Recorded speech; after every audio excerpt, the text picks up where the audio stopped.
I'm making shrimp Alfredo. Shrimp Alfredo. Right now I'm making this sauce, Alfredo sauce. And I have the shrimp.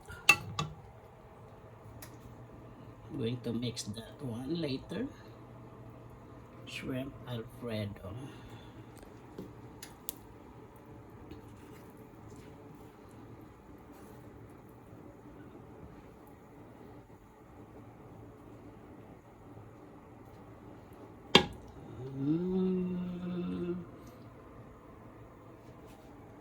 And I made some shrimp chop suey.